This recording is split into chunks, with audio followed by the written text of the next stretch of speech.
Hey everybody, what's up? It's your girl Ice Baby at Hood News Media.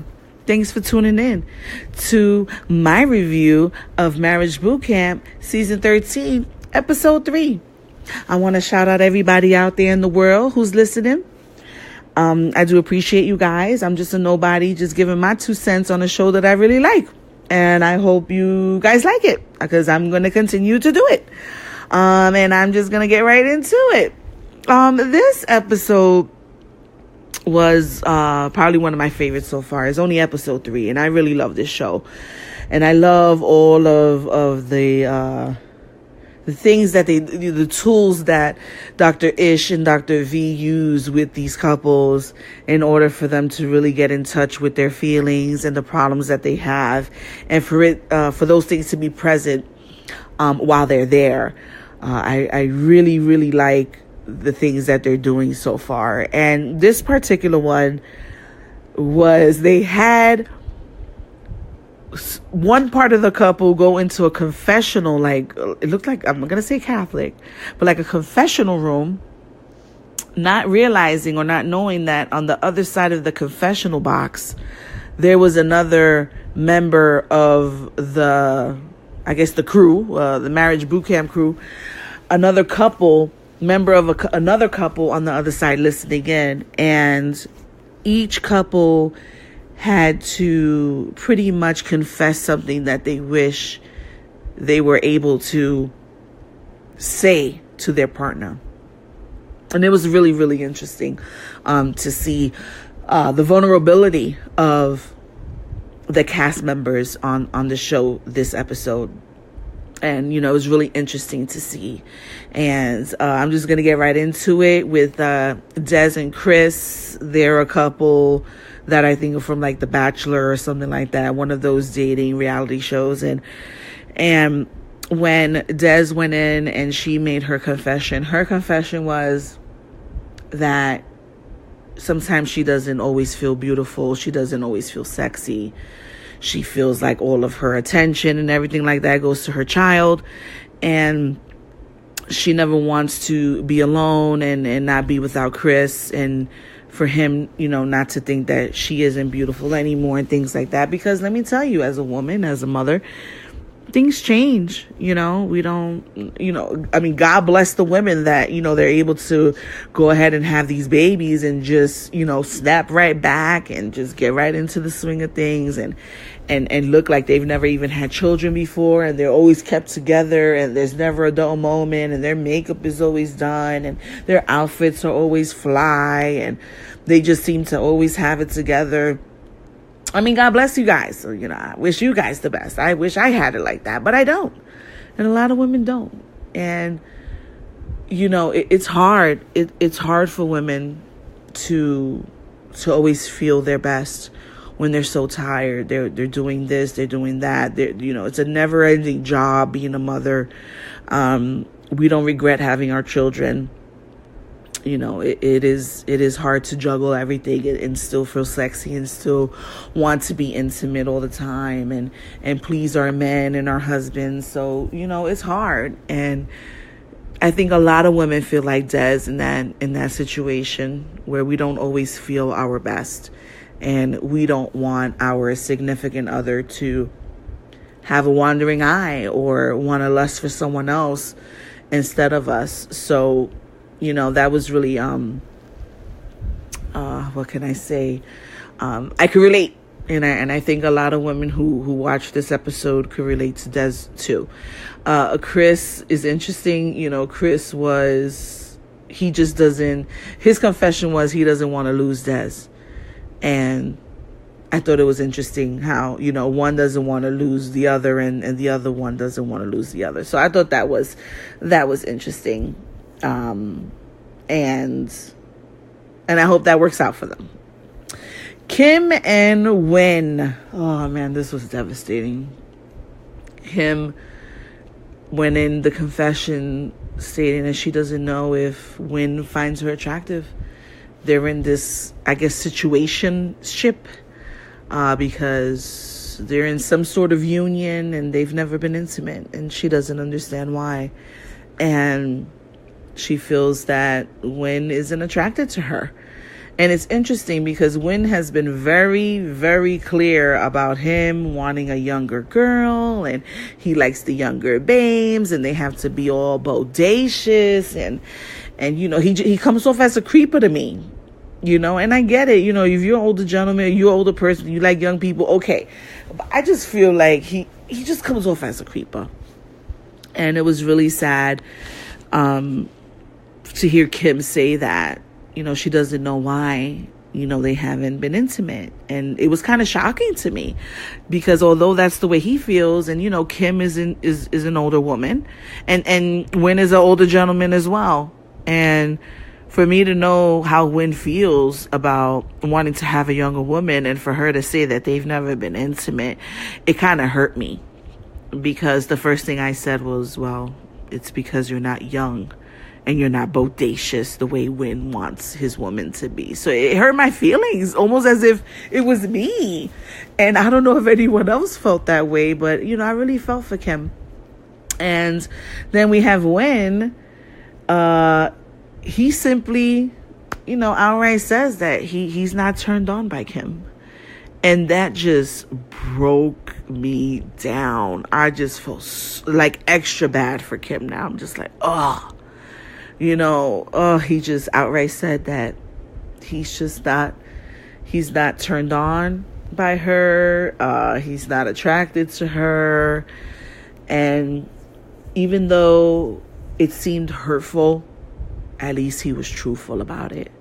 And that's something that I can appreciate.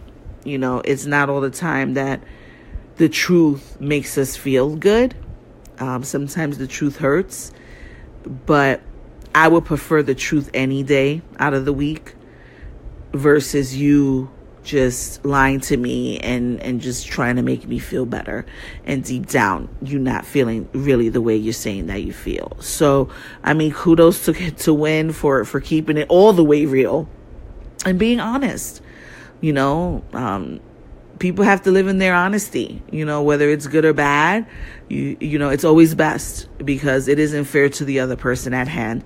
You never want to lead anyone on. So I don't know where this is going to go. I don't know if this is the end for them. I don't even know if they're going to continue on with the program, to be honest. I mean, what else is there to work on?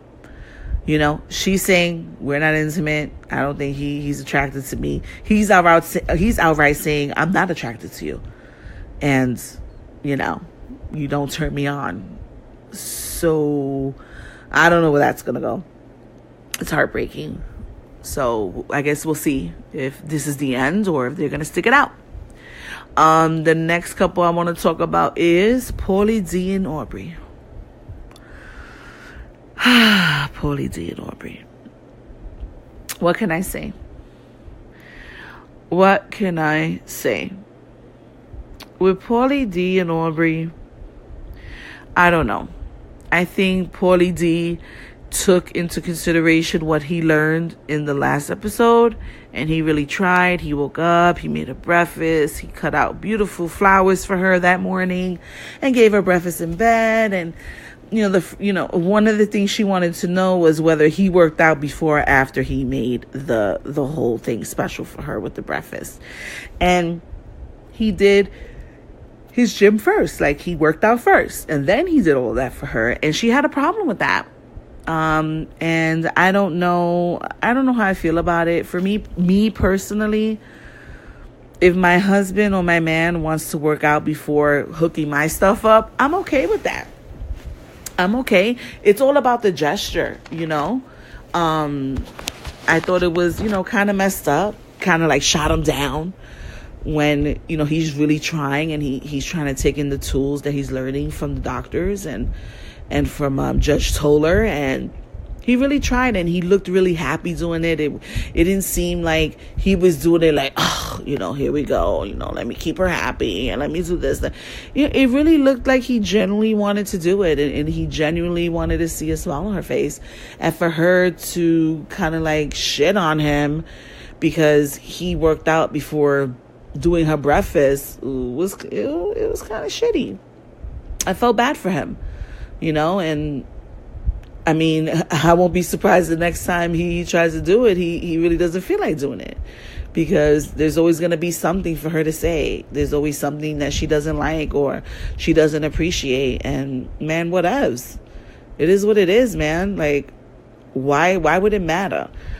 Just because he goes to the gym before he hooks up your breakfast doesn't mean he's not putting you first. I mean, but that's just me. That's just my personal opinion. Aubrey, I don't know. Aubrey needs a lot of help. She feels that since she's been with Pauly, that she gets into these really dark places and she becomes suicidal. And there was a point in time where she felt that she just wanted him dead. And let me tell you something. That's a strong feeling, to want somebody to be dead. I don't even understand why you want to be in a relationship with somebody where they hurt you so bad to the point where you feel like you want them to be dead. That to me makes no sense whatsoever. It looked like that really hit Pauly D hard to hear that confession. It looks like, I don't know if Pauly D is gonna be able to come back from that. And you know what? I don't blame him. I wouldn't want to try to work out a relationship with someone who outright tells me, there was a point in time where I wish you were dead. Really? Well, guess what? Keep that fucking same energy. Okay? You don't need to be with me. You don't need to wish me dead. You have a good life and goodbye. And I think that's the way Pauly D is feeling right now. But I guess we're going to have to see if he's going to be out and about. Is he going to last the rest of the season, knowing that Aubrey at some point wanted him dead? I don't see it happening. I don't see him coming back from it. He looked very disturbed, and I could just see it all over his face. I've never seen Pauly D look like that. And I've been watching Pauly D since he first been on TV. And I've never seen him like that when he heard about Aubrey saying that she wishes that he was dead. I wouldn't want to sleep next to somebody who wishes me dead. So I guess we're going to have to see what happens with them. So we'll see what happens. Let's talk about Kwani and Puma. As far as Kwani and Puma is concerned, Kwani she confessed that she doesn't want to be a single mom. And she's afraid that because she's having problems with wanting sex because of, I guess, her birth control. She's gone through some changes. Her body's going through some changes where she doesn't yearn to have sex. Not necessarily because it's Puma, but just because, that's just, her sex drive is not existent. And she's afraid that Puma's going to get sick of that and he's going to wander off and leave her alone with their baby. And that's the last thing she wants, is to be a single mom. And Puma, he's so sweet. He's willing to do whatever it takes to be with his wife and to make his wife happy. So we'll see how that turns out. He just, he wants to be there for her, and I know that's appreciated by Kwani. So we'll see what happens with Puma and Kwani in regards to that. And then we have Ernest and Mama D.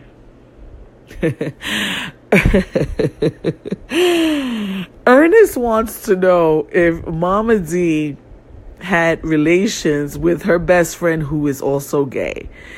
I think while Ernest was in jail, because remember, Mama D put Ernest in jail for 8 years, and then they wound up getting back together after he's released from jail, which is crazy. I mean, I don't know if that's love.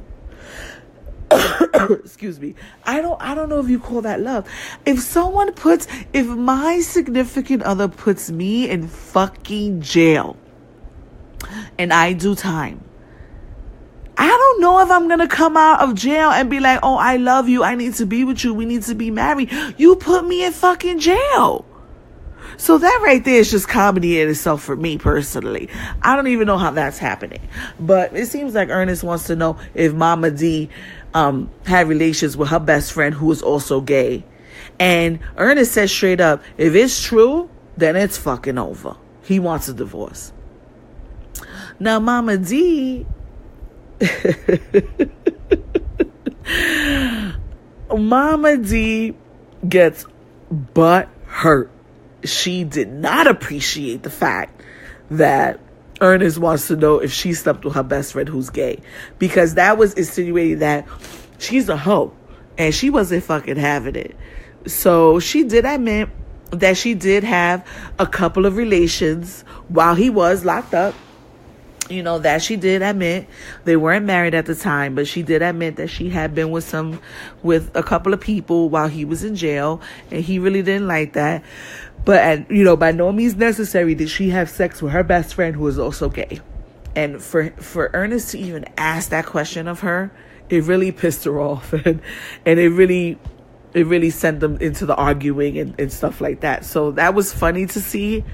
But I feel bad for them. Poor Ernest.